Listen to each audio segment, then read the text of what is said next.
The letter arrived on a Tuesday, which was already a bad day because Tuesdays were when the creditors came.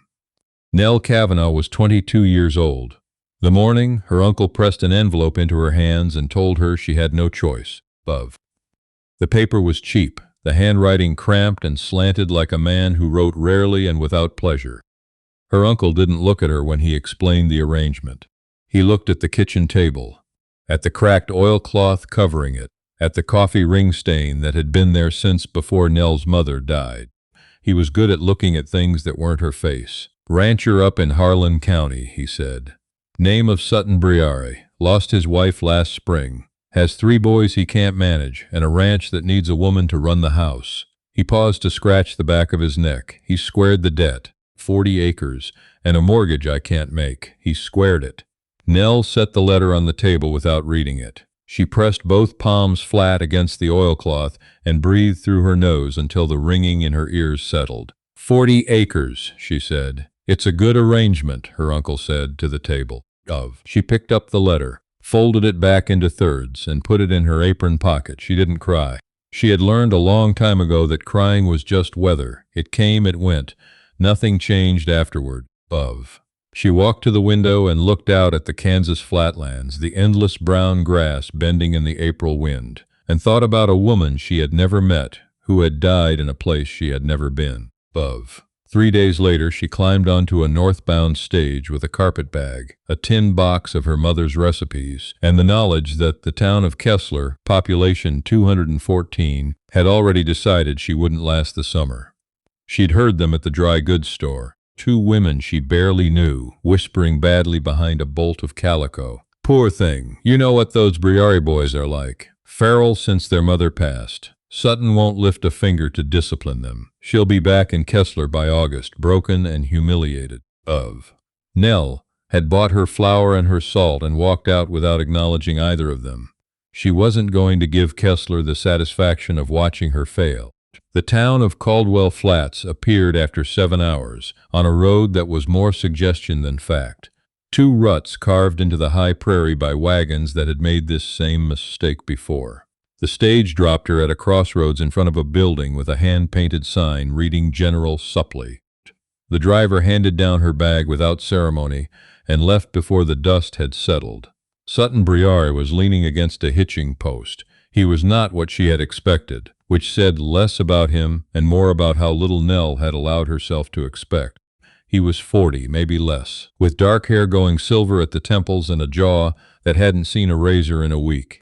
He was lean rather than large, the kind of lean that came from skipping meals and working past dark rather than from any kind of physical grace. His coat was good quality once, now worn soft at the elbows. He held his hat in both hands, turning the brim slowly. He didn't smile. He didn't offer his hand. "You're the Cavanaugh girl," he said. It wasn't a question. "I'm Nell Cavanaugh," she said, "not the girl." Something shifted fractionally in his expression. He put the hat back on. Wagons around back. The drive to the Briare ranch took 2 hours on a track that climbed steadily into the Flint Hills. The grass here was a different creature than the Kansas flatlands, tall and copper-colored, rolling in long waves like something breathing. The sky was enormous and indifferent. Sutton drove without speaking, and Nell sat beside him on the buckboard and catalogued everything she could see.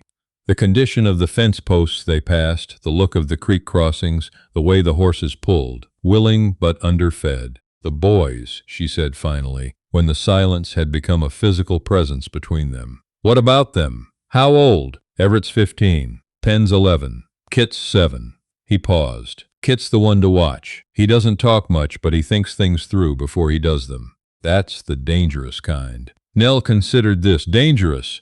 He'll test you quiet. You won't see it coming. Sutton's eyes stayed on the track ahead. "Everett tests you loud. Penn doesn't test you at all. He just waits to see which way things fall." "And you?" Nell said. "Which kind are you?" The muscle in his jaw moved once. The kind that had 40 acres of debt and no other options. Fair enough, she thought, and didn't push. The ranch house appeared in a fold of the hills as the sun was dropping. It was bigger than she'd expected. 2 stories of limestone block with a wraparound porch that had lost 2 railing posts on the eastern side. The barn was in better repair than the house, which told her something about Sutton Briare's priorities. The yard was a testament to neglect. A rusted cultivator, half buried in weeds. A broken wagon wheel propped against the water trough. A scatter of rusted tin cans near the back fence that someone had been using for shooting practice and hadn't thought to clean up. Before the wagon stopped, the front door opened. Everett Briare was 15 and already nearly as tall as his father, built with that particular raw-boned lankiness of boys who grow faster than they can fill out.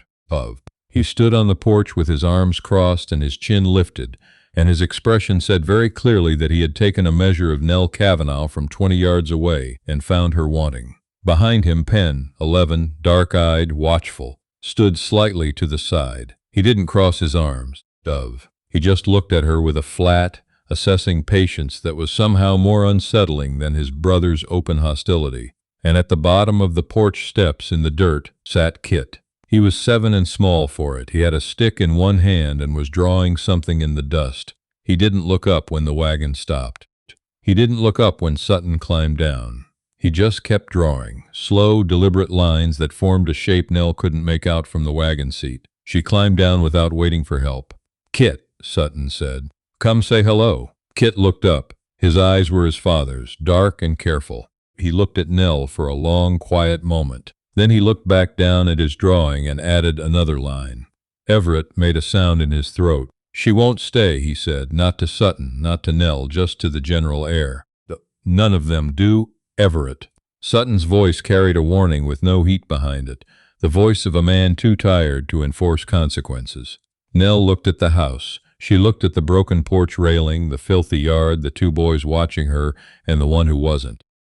She thought about the 40 acres of debt her uncle no longer owed. She thought about the women at the dry goods store in Kessler, whispering behind calico. She picked up her carpet bag. "Is there a room where I can put my things?" she said to Sutton. "Off the kitchen," he said. "Small, that's fine." She walked up the porch steps, angled past Everett's crossed arms, and pushed the front door open. The smell hit her like a physical weight: grease, dried mud, unwashed clothes, something that had been left too long on the stove. The front room was dim, curtains drawn against the afternoon sun, and the floors were gritty underfoot. Dishes sat in a stack by the dry sink, not washed, just stacked. A pair of boots sat in the middle of the floor for no discernible reason. Nell stood in the center of the room for a long moment. She had cried exactly once since her uncle handed her that letter, and it had been alone in the dark on the second night, face pressed into her pillow so no one would hear. She was not going to cry here, in this dim, greasy room, where 3 boys she didn't know were watching through the window to see what she would do. She set her bag on the clearest patch of floor she could find. She took off her traveling coat and folded it over the back of a chair. She found an apron hanging on a peg by the door, not hers but clean enough, and tied it on. Then she opened every curtain in the room. The first week was methodical warfare, and Nell was the only one who knew they were fighting. Everett waged his campaign openly. He didn't do the things she asked of. He left his boots in impossible locations. He sat at the table and watched her cook with an expression of profound skepticism, and when she put food in front of him, he ate it without comment, which was somehow worse than complaint. He told Penn, loudly, within Nell's hearing, that their mother had made biscuits that didn't taste like chalk. Nell's biscuits were fine. She knew they were fine. She kept her face neutral and added more lard the next morning and said nothing. Penn did what Everett said, mostly, but he watched Nell with those dark, quiet eyes, and she had the distinct feeling that he was running calculations she wasn't privy to. He was the kind of child who reminded her of a closed book, the kind where the title gave you nothing. Kit was the one who kept her up at night. He had not spoken directly to her in the first 4 days. He appeared at meals, ate methodically, and disappeared afterward. But she would find evidence of him in strange places. A careful arrangement of stones on the porch railing that hadn't been there the morning before. A piece of brown paper slipped under her bedroom door, with something drawn on it in pencil. A horse, rendered with surprising accuracy for a 7-year-old's hand. Except that the horse had too many legs, which Nell couldn't decide if it was intentional or not. On the fifth morning, she came downstairs before dawn to find Kit sitting at the kitchen table in the dark. He had a cup of water in front of him. He was just sitting. Nell lit the lamp without speaking. She started the fire. She put the coffee on. She was measuring cornmeal when Kit said, without preamble, "Everett says you'll be gone by the end of the month." "Everett says a lot of things," Nell replied, still measuring. A pause. "Do you think he's right?" She looked at the boy. In the lamplight, his face was very young. He was holding his cup with both hands, the way children do, and his hair was uncombed and going in 3 directions. "No," she said, "I don't think he's right." Kit considered this. He looked back at his water. "Our last one left after 10 days, he said. The one before her made it 3 weeks. She cried a lot. "I'm not going to cry," Nell said. "Ma cried sometimes," Kit said. But it was different crying, not scared crying. Nell set down the measuring cup. She looked at this 7-year-old boy who had watched 3 women leave this house in the year since his mother died, and she felt something settle hard and hot in the center of her chest. "What kind of crying was it?" she asked. Kit thought about it seriously. Like when something's so big you can't hold it all inside. Nell turned back to the cornmeal. "That's a good kind," she said. "That kind means something." Kit didn't say anything else, but when she put a bowl of cornmeal mush in front of him 20 minutes later, he ate every bite.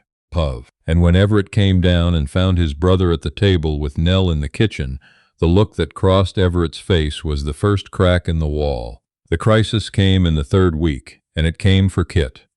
Sutton had ridden out to the east pasture to check a fence line that kept losing posts to the dry ground. He said he'd be back before dark. He wasn't back before dark. By the time Nell had fed the boys and banked the kitchen fire, the wind had come up wrong, a low moaning thing that rattled the window sashes and pushed dust under the doors. She was in her room when she heard Everett's voice, sharp and stripped of its customary contempt. "Nell." She was moving before she thought about it. Everett was at the bottom of the stairs. In the year since she'd known him, she had never seen fear on his face. She was seeing it now. "It's Kit," he said. "He's burning up." Kit was in the room he shared with Penn, curled on his side with his knees pulled to his chest. His skin was the dull red of a banked coal, and when she pressed the back of her hand to his forehead, she felt the heat radiating before she even made contact. His breathing was fast and shallow, and when she pulled back the blanket, she found that his right arm, just below the elbow, was swollen to nearly twice its normal size. Red-streaked, hot to the touch, the center of a wound she could see had started as a small cut, now gone deeply wrong. "When did this happen?" she said, her voice even and flat. "Fence wire," Penn said from the doorway. 4 days ago. He didn't tell anyone. 4 days. The infection had been building for 4 days in a 7-year-old who hadn't said a word. Nell looked at Everett. "Get me every clean cloth in this house. Boil water, as much as the big pot will hold, and find your father's whiskey wherever he keeps it." Everett stared at her. "Now, Everett," she said it quietly, without raising her voice. There was something in her tone he hadn't heard before, something that wasn't asking. He left the room at a run. She worked through the night. She drew the infection with a poultice of bread and salt, replacing it every hour. She got cooling cloths on Kit's forehead and neck, and made him drink small sips of water every time his eyes came half open. She cleaned the wound with the whiskey, and then with boiled water, and then with whiskey again. And Kit, to his credit, only cried once and quietly, and then set his jaw and stared at the ceiling in a way that made Nell think of his father. Everett didn't leave the room. She had expected him to, honestly. She had expected the bravado to reassert itself, had expected him to put distance between himself and the fear. Instead, he sat on the floor on the other side of Kit's narrow bed, his long legs folded up, his back against the wall. He handed her cloths when she needed them. He held the lamp when she needed both hands. He didn't speak, but he didn't leave. Around 2 in the morning, Penn appeared in the doorway with a cup of coffee he had made himself, from the look of it imperfectly, but earnestly, and set it on the floor beside Nell without comment. She drank it without comment either. By the time the sky started going gray outside the window, Kit's fever had broken. He was still warm, but the terrible radiating heat had eased, and his breathing had slowed to something that sounded like sleep rather than struggle. The red streaks on his arm had not retreated, but had not advanced, which Nell had decided was the threshold she was bargaining for. She was wringing out a cloth over the basin when the front door opened downstairs. Sutton's boots on the stairs were heavy and rapid. He appeared in the doorway, still in his coat, smelling of horse and cold air, a cut above his eyebrow from a wire that she catalogued and set aside. And he took in the room in one sweep, the bowls, the cloths, the whiskey bottle, Kit pale and finally sleeping, Everett asleep on the floor, Pen dozing in the doorway.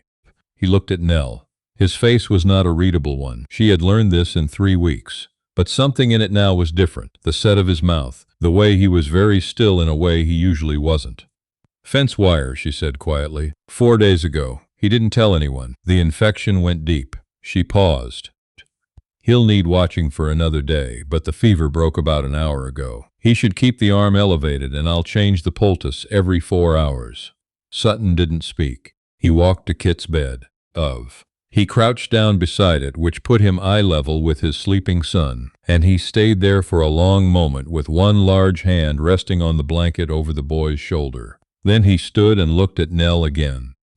He reached out and took the wet cloth she was still holding, their fingers brushing briefly, his cold from the night ride, hers raw from hours of work, and he wrung it out himself and laid it carefully across Kit's wrist just below the wound.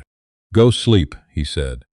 His voice was low and carefully controlled, the voice of a man who was feeling too much to trust himself with normal volume. "I've got him." Nell straightened. Every muscle in her back registered its opinion of the night. "There's coffee," she said. "Pen made it. It's not good, but it's hot." The corner of Sutton's mouth moved, just barely, in a way she hadn't seen before. "Go," he said. She went. Summer came to the Flint Hills the way it always did. Absolute and merciless, the sky a white-hot dome from horizon to horizon. The creek dropped, the grass bleached. The well water came up tasting of iron and old stone. Nell learned to do everything before 7 in the morning and after 5 in the evening, and regard the hours between as best survived rather than lived.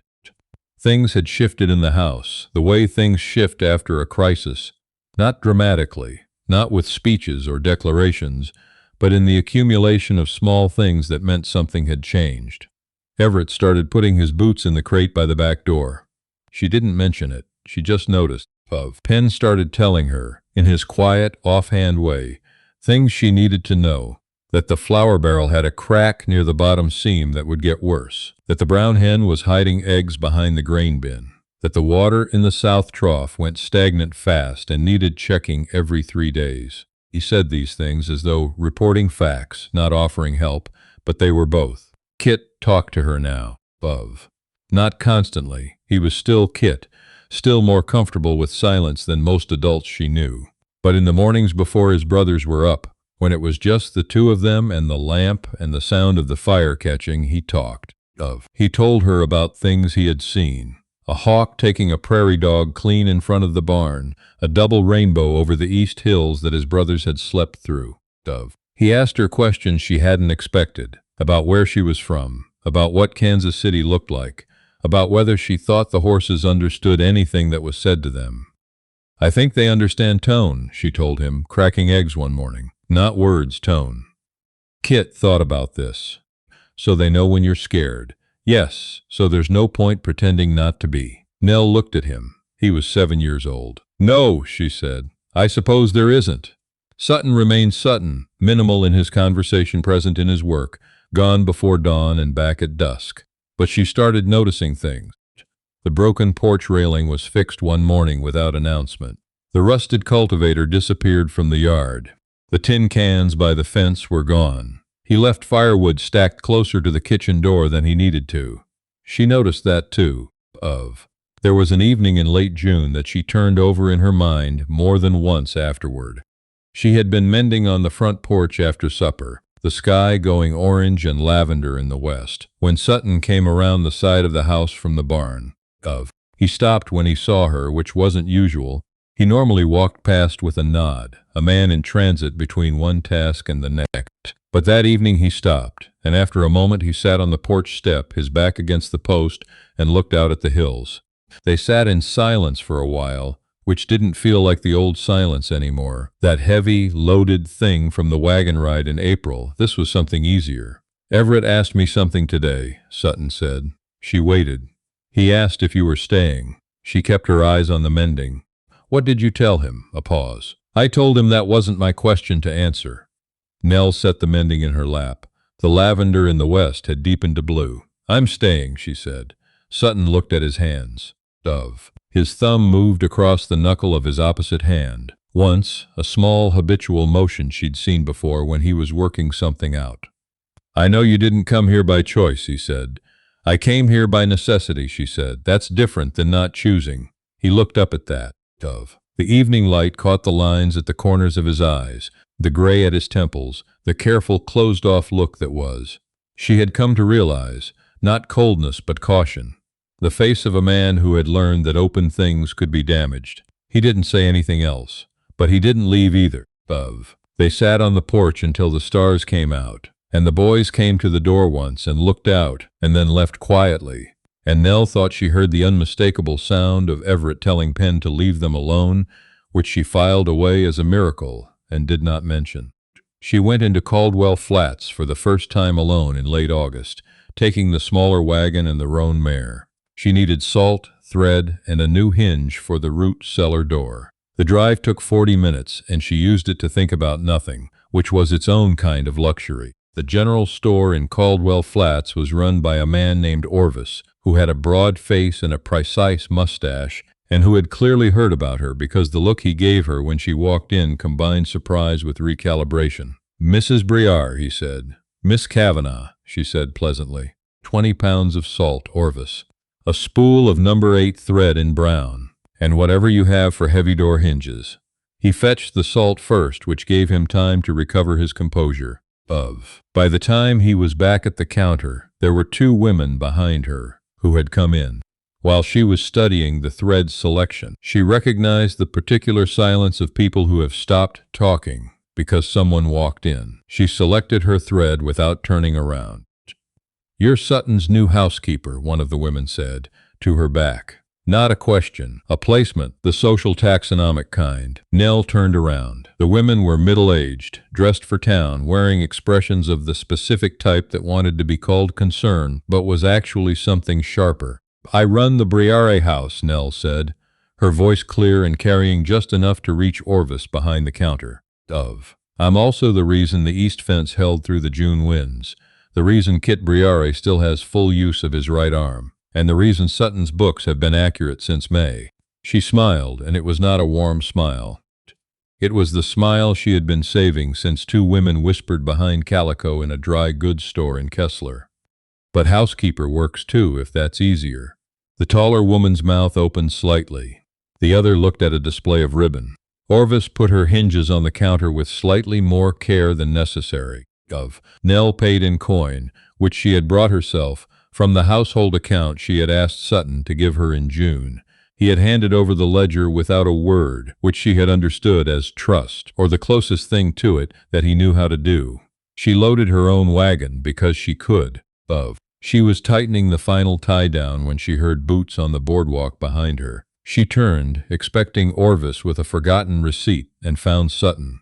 He had ridden in, she saw. The gray gelding was at the post outside the barber shop across the street, still tacked. He had come from the direction of the feed store, and he had evidently seen her wagon. I heard about it already, he said. Orvis will tell it to everyone in the county by supper. Good, Nell said. Then I won't have to repeat myself. He looked at her in the way he had, direct and careful, the look that catalogued rather than assessed. She had stopped finding it uncomfortable somewhere in June. The boys want to know if you'd teach Kit to read before the schoolmaster comes in September, he said. Everett's idea, apparently. Nell raised her eyebrows. Everett asked you to ask me. He also said, Sutton continued, with the precise neutrality of a man quoting carefully, that she'll probably say yes because she's the type. Nell pressed her lips together. I'm the type, she repeated. He meant it well, Sutton said, I think. She looked at him in the afternoon light, the worn coat, the silver at his temples, the careful closed-off look that was not as closed as it used to be. Behind him, through the general store window, she could see the two women from earlier still in conversation, stealing glances at the street. "I'll teach Kit to read," she said. "Tell Everett he can sit in if he wants." "I won't tell anyone." The corner of Sutton's mouth moved again, that barely there motion that was his equivalent of a full laugh from a less economical man. He reached out. He took the last strap she'd been about to tie and secured it to the wagon hook himself, the way he had fixed the porch railing and made the wood appear closer to the kitchen door. The gesture landed with the same weight as all those things, not dramatic, not spoken, just done. "I'll tell him," he said. The following spring, when the Flint Hills greened up and the creek ran clear again, Nell planted a kitchen garden along the south wall of the house, in ground she had spent the winter improving. Kit helped her plant it, and then stood back with his arms crossed in a posture so exactly like his father's that she had to look at the fence post to keep from laughing. Penn made a hand-lettered sign for it in his careful print, "Clough Kitchen Garden," and when Nell said quietly that she appreciated the sign, but it was the Briare kitchen garden too, Penn had looked at her for a long moment and then gone and gotten his paint and added, underneath the first line, "and Briare." She found the sign posted at the garden gate on a Tuesday morning. Sutton was in the kitchen when she came back inside, and from the slight particular way he did not look up from his coffee, she understood that he had seen Penn put it there. She poured herself a cup, sat down across from him, and said nothing, because some things were better said in exactly that way. Outside, the hills were green and enormous under a blue sky that went on forever. Everett was in the barn arguing cheerfully with Penn about something involving a saddle. Kit's voice floated in from the garden side of the house, asking questions of no one in particular about whether worms could feel the rain. Nell wrapped her hands around the warm cup and listened. It was not the life she had planned. It was not a fairy tale or a romance from a dime novel. It was a limestone house with a fixed porch railing and a kitchen garden with two names on the sign, and three boys, who had slowly, grudgingly, and then all at once decided she was theirs. It was a man across the table who had paid a debt with 40 acres and gotten something neither of them had a word for yet. But when Sutton looked up from his coffee and met her eyes, and did not look away, Nell thought that some things didn't need a name to be real. They just needed tending.